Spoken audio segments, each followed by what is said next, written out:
ఏ ఫుల్గా వస్తున్నాయిలే అమ్మ రాలేంటివి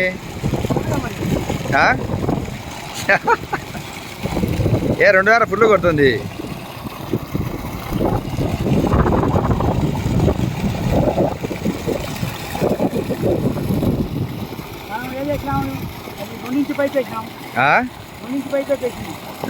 రెండించి పైపు యాది దాని పంపు అనుకోనే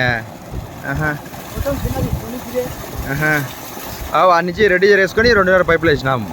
కరెక్టే కోర్సు బలం వచ్చింది అది పైపు 3 ఇంచు కదా అది 3 ఇంచు పైపు అది రింగ్ పైపు నువ్వు పట్టుకునింది మరి ఫుల్ కొడుతుంది 7.5 మోటరు.